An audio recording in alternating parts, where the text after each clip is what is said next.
తిరుమలేసుని తొలి గడపైన కడపలో ఈ తెలుగుదేశం పార్టీ పెద్ద పండుగ మహానాడు 2025 జరగడం అనేది మన నాయకులు ఇచ్చిన కడప జిల్లా వాసులకు ఇచ్చిన గౌరవంగా ఈ సందర్భంగా గుర్తు చేసుకుంటున్నాము. ఈ కార్యక్రమానికి వచ్చిన మన పూజ్యులు గౌరవనీయులు తండ్రి సమానులు అధ్యక్షులు గౌరవ ముఖ్యమంత్రి గారికి, అలానే పార్టీ జాతీయ ప్రధాన కార్యదర్శి శ్రీ నారా లోకేష్ గారికి, అలాగనే తెలుగుదేశం పార్టీ అధ్యక్షులు పల్లా శ్రీనివాసరావు గారికి, మరియు తెలుగు రాష్ట్రాల నలుమూల నుండి వచ్చిన గౌరవ మంత్రివర్యులు, ఎంపీలు, ఎమ్మెల్సీలు, ఎమ్మెల్యేలు, అన్ని జిల్లాల అధ్యక్షులు, ఇన్ఛార్జీలు, అలాగనే నాయకులు, కార్యకర్తలు, ముఖ్యంగా మన కార్యకర్తలందరికీ చేతులెత్తి ధన్యవాదాలు తెలియజేసుకుంటున్నాను. ఈరోజు ఈ భారీ జనసందోహాన్ని చూస్తుంటే భారీ అనే పదం కానీ జనసందోహం అనే పదం కానీ వీటికి సరిపోవు. ఆకాశం ఈనిందా, నేల తల్లి కనిందా అనే విధంగా ఇసుక రాలితే రాలలేనంత జనం ఈరోజు కడపలో తెలుగుదేశం పార్టీ కార్యకర్తలు ఇంత పెద్ద ఎత్తున వచ్చారంటే కడప గడ్డ తెలుగుదేశం పార్టీ యొక్క అభిమానులదని మరొక్కసారి తెలియజేసుకుంటున్నాను. ఈరోజు ఈ కార్యక్రమం, ఈ మహానాడు కార్యక్రమం ఇంత విజయవంతం అవడానికి కారణమైన మన Mahanadu coordination team, food committee కానీ, డెకరేషన్ టీం కానీ, అరేంజ్మెంట్స్ టీం కానీ, ప్రతి ఒక్కరికి, అలాగనే అధ్యక్షులు శ్రీనివాస్ రెడ్డి గారు కానీ, మంత్రి సవిత గారు కానీ, అలాగనే ఈ కార్యక్రమానికి వచ్చిన అబ్జర్వర్స్ కానీ, మా జిల్లా ఎమ్మెల్యేలు, ఎమ్మెల్సీలు, ఇన్ఛార్జీలకు అందరికీ ధన్యవాదాలు తెలియజేసుకుంటున్నాను. అంతకంటే ముఖ్యంగా మన కార్యకర్తలు ఈ యొక్క కార్యక్రమాన్ని విజయవంతం చేసుకుంటున్నారని మరొక్కసారి తెలియజేసుకుంటున్నాను. ఈరోజు గర్వంగా తెలియజేసుకుంటున్నాను, we are from Kadapa, we are proud to be Kadapa people. ఇది కడపలో జరుగుతుంది కాబట్టి ఇంత పెద్ద చారిత్రాత్మకమైన ఘట్టం మన కడపలో మనం ఆహ్వానిస్తున్నాం, మనము అతిథులకు సేవ చేసుకుంటున్నాం. ఈరోజు ప్రతి ఒక్కరికి ఈ కార్యక్రమంలో అరేంజ్మెంట్ చేసి శభాస్ అనిపించుకున్నామంటే అది కడప జిల్లాలో ఉన్న తెలుగుదేశం పార్టీ అంటే. 43 సంవత్సరాల తెలుగుదేశం పార్టీ చరిత్రలో మొట్టమొదటిసారి మహానాడును ఈసారి మన అధ్యక్షులు మాన్య శ్రీ నారా చంద్రబాబు నాయుడు గారు, అలాగనే మన జాతీయ ప్రధాన కార్యదర్శి గారు నారా లోకేష్ గారు వాళ్ళు నిర్ణయించడమే మనకు దక్కిన గర్వంగా తెలియజేసుకుంటున్నాను. ఈరోజు తెలుగుదేశం పార్టీ ఏ స్వార్థం కోసమో కాదు, ఎవరి కోసమో కాదు పుట్టిన పార్టీ. తెలుగుదేశం పార్టీ అనేది తెలుగువాడి ఆత్మగౌరవ వేడి సెకండ్ నుండి నాటి ఢిల్లీ పాలకులకు తెలియజేయడం కోసం పుట్టిన పార్టీ.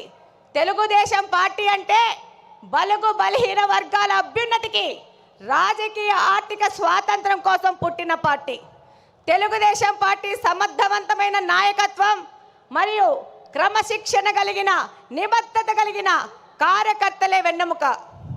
ఏ రంగంలో కానీ తక్కువ కానీ తెలుగువాడి ఆత్మ గౌరవ ప్రతీక మన తెలుగుదేశం పార్టీ. తెల్లవాడి నుంచి మనకు స్వాతంత్రం తేవడానికి గాంధీ మహాత్ముడు పుడితే తెలుగువారి ఆత్మ గౌరవాన్ని కోసం పుట్టిన వారు విశ్వవిఖ్యాత నట సార్వభౌమ స్వర్గీయ అన్న ఎన్టీఆర్ గారు.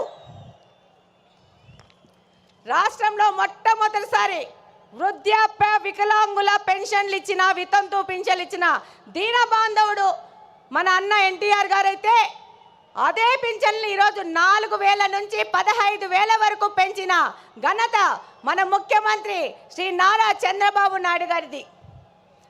ఈ దేశంలో ఆడపిల్లలకి ఆస్తిలో హక్కు కల్పిస్తే ఎన్టీఆర్ గారు మహిళా సాధికారత మరియు వారి ఆర్థిక స్వాతంత్రానికై కృషి చేస్తున్నారు. మన నాయకులు శ్రీ నారా చంద్రబాబు నాయుడు గారు.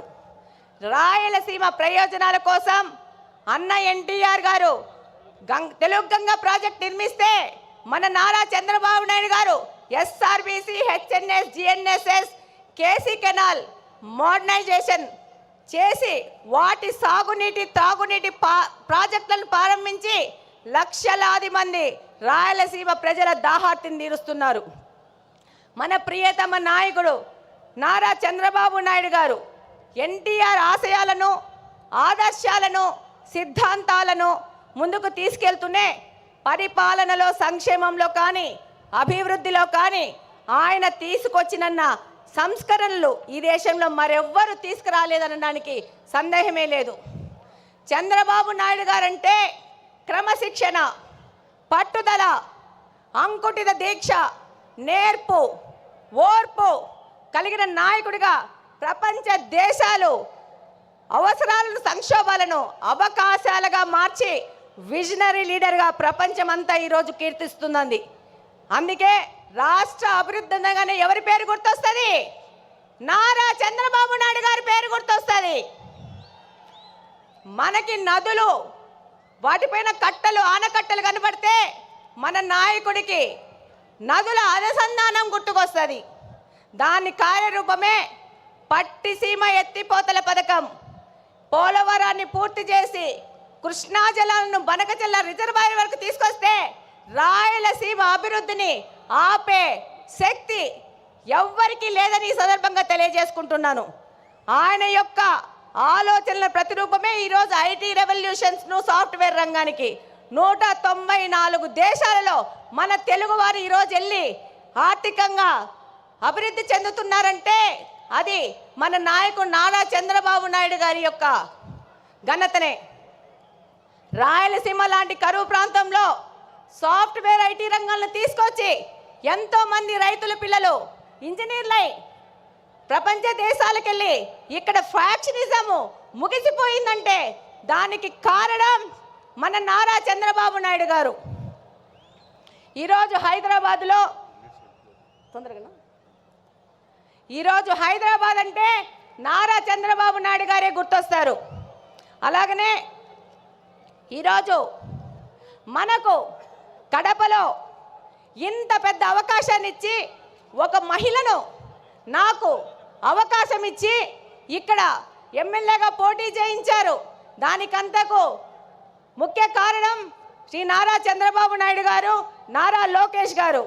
ఈరోజు మన నారా లోకేష్ గారు 1 కోటి మంది సభ్యత్వాలను చేసుకొని వాళ్ళకు ఇన్సూరెన్స్ అని ఏదైనా ప్రమాదం జరిగితే 5 లక్షల బీమా వాళ్ళకు వచ్చే విధంగా చేశారంటే భారతదేశంలోని ఏ పార్టీ కూడా ఈ విధమైన కార్యక్రమం చేయలేదు. అది తెలుగుదేశం పార్టీ వంతైంది. ఈరోజు తెలుగుదేశం పార్టీ తరఫున నన్ను నిలబెడితే ఏం మాట్లాడినారు? గంగిరెద్దు అన్నారు, బుడబుక్కలు అన్నారు, నీ ఇంటికి వస్తామన్నారు. ఒక్కసారి ట్రై చేసి చూడండి. బుడ్డా వెంగళరెడ్డి ఇంటి ఆడబిడ్డని ఇంటికి రిటర్న్ వీల్ చైర్లో పోతారు. ఈ సందర్భంగా తెలియజేస్తున్నాను, ఎవరే కానీ తెలుగుదేశం కార్యకర్తని టచ్ చేసి చూడండి, అదే వారి చివరి తప్పైపోతుంది. శ్రీ నారా చంద్రబాబు నాయుడు గారి ఆశయాలతో ఇక్కడ ఎమ్మెల్యేగా గెలిచి మీ అందరికీ తెలుసు. ఈరోజు పులివెందుల ఎమ్మెల్యే 2 సార్లు ప్రచారానికి వచ్చాడు. రెండవసారి మా ఎమ్మెల్యేని చూడొద్దండి, నన్ను చూసి ఓట్లేయండి అన్నారు. కానీ మా తెలుగుదేశంలో పార్టీలోని కార్యకర్తలు, నాయకులు, మన ప్రజలు అది తిరస్కరించి తెలుగుదేశం పార్టీకి ఓటేశారంటే మీరందరూ 2 ఎమ్మెల్యేలను ఓడగొచ్చినారు కడప నియోజకవర్గం నుంచి. ఈరోజు మన నాయకుడు చంద్రబాబు నాయుడు గారి ఆశయాల ప్రకారము ఆయన దగ్గరికి కడప నియోజకవర్గ అభివృద్ధి కోసం పలుసార్లు పోతున్నాం. ఆర్థిక పరిస్థితి ఇబ్బంది ఉన్నా కూడా సార్ని ఇబ్బంది పెడుతూ కడప నియోజకవర్గం విషయము ప్రతి ఒక్కసారి తీసుకెళ్తున్నాం. దాని ఫలితంగానే ఈరోజు స్ట్రాంగ్ వాటర్ డ్రైన్స్, 70 కోట్ల రూపాయలకి ఫుట్ ఓవర్ బ్రిడ్జ్లు 20 కోట్ల రూపాయలకి శాంక్షన్ చేసి మేము మేనిఫెస్టోలో చేసిన వాగ్దానాన్ని, ఒక ఆడపిల్ల చేసిన వాగ్దానాన్ని నిలబెట్టుకునే విధంగా మన నాయకులు మనకు గౌరవం ఇచ్చినారు. ఈరోజు మన నాయకుల ఆశీస్సుల ప్రకారము మన కడప స్వచ్ఛ కడప అనే ప్రోగ్రాన్ని కడపలోని ప్రతి ఒక్క తెలుగుదేశం నాయకుడు కార్యకర్త వారానికి 2 రోజులు 6 గంటల నుంచి 9 గంటల వరకు కడప నియోజకవర్గ అభివృద్ధి కోసం తిరుగుతున్నారంటే అది మన నారా చంద్రబాబు నాయుడు గారి స్వచ్ఛాంధ్ర ముందుకు తీసుకుపోయే విధంగా మన కడపను కూడా స్వచ్ఛ కడప చేసుకోవాలని మా తెలుగుదేశం కార్యకర్తలు పాటుపడుతున్నారు. ఈరోజు ఎన్నో దశాబ్దాలుగా కడపలోని బుగ్గంగా ప్రాజెక్టుని నిర్లక్ష్యం చేసి దాన్ని పిచ్చి మొక్కలకు, పందులకు, అపరిశుభ్రానికి నిలవుగా మార్చిన ఈ వ్యక్తులు ఈరోజు తెలుగుదేశం పార్టీ అధికారంలోకి రాగానే ఆ ప్రాంతాన్ని గంజాయి సేవించే వారికి అడ్డగా మారిస్తే దాన్ని కంప్లీట్గా క్లీన్ చేసి రేపు జూన్ 21వ తేదీ జరిగే నేషనల్ యోగా డే బుగ్గంగా ప్రాజెక్టులో మ్యాటర్ వేసుకొని చేస్తామని సందర్భంగా తెలియజేసుకుంటున్నాను. అలాగనే ఈ యొక్క మహానాడు సందర్భంగా మన ముఖ్యమంత్రి గారికి చిన్న విజ్ఞప్తి. మా ఊర్లో దేవుని కడప టెంపుల్ ఉంది అన్న, దాన్ని తప్పకుండా పర్యాటక రంగంగా అభివృద్ధి చేసి కడపకు తలమానికంగా చేయాల్సిన అవసరం ఎంతగానో ఉంది. బుగ్గంగా చెరువును డెవలప్ చేసుకోవాల్సిన అవసరం ఉంది. అలాగనే మాకు మంచినీళ్ళ సమస్య చాలా ఉంది. Kadapa town, Kadapa head quarters 20 సంవత్సరాల నుంచి ఒకటే పార్టీ అధికారంలోకి ఉంది, కానీ పూర్తిగా నిర్లక్ష్యం చేశారు. నారా చంద్రబాబు నాయుడు గారి ఆశీస్సులతో ఆ సమస్యను కూడా మేము తీర్చుకుంటాం. అలాగనే నారా లోకేష్ గారు 20 లక్షల ఉద్యోగాలు ఇస్తా అన్నారు. అందులో భాగంగా కడప హెడ్ క్వార్టర్స్లో మెగా జాబ్ వేళ ఏర్పాటు చేసి 2500 మందికి స్థానికంగా బహుళజాతి కంపెనీల్లో ఉద్యోగాలు ఇప్పించినాం. అలాగనే నారా లోకేష్ గారికి ధన్యవాదాలు చెప్పుకోవాల్సిన అవసరం ఉంది. ఎందుకంటే మొట్టమొదటి స్టార్టప్ కడపను P4 మోడల్ కింద మొదలు పెట్టారు. 6 నెలల్లో పూర్తి చేస్తున్నారు. ఇక్కడ కడపలోని యువతకి ఒక మార్గదర్శకంగా దిశానిర్దేశం చేసే విధంగా కడపను ముందుకు తీసుకుపోతున్నారు. అలాగనే మనం P4 మోడల్లో మన కడపలో నిఘా వ్యవస్థను పెంచడానికి 1 కోటి రూపాయల వ్యవధితో P4 మోడల్లో కెమెరాలు పెట్టబోతున్నాం. చివరిగా కడప అనేది ఎవరి అడ్డాగడ్డా కాదు, ఇది కడపలో నివసిస్తున్న ప్రజల అడ్డా, కడప ప్రజల గడ్డ. తెలుగుదేశం పార్టీ ఇందాకనే మీరు చూసింటారు, దాదాపు 15 మంది నాయకులు తెలుగుదేశం పార్టీ నాయకులు నిలబడ్డారు. మేమందరం తెలుగుదేశం పార్టీ కార్యకర్తలను ప్రజల దగ్గరికి తీసుకుపోయి వాళ్ళ ద్వారా మా ద్వారా ప్రజాసేవ చేస్తూ ఇది ప్రజల అడ్డా అని తెలియజేస్తున్నాం. అలాగనే నాకు ఈ మహావేదికలో మాట్లాడే అవకాశం కల్పించిన ప్రతి ఒక్కరికి ధన్యవాదాలు తెలియజేసుకుంటూ సెలవు తీసుకుంటున్నాను. జై హింద్, జై తెలుగుదేశం.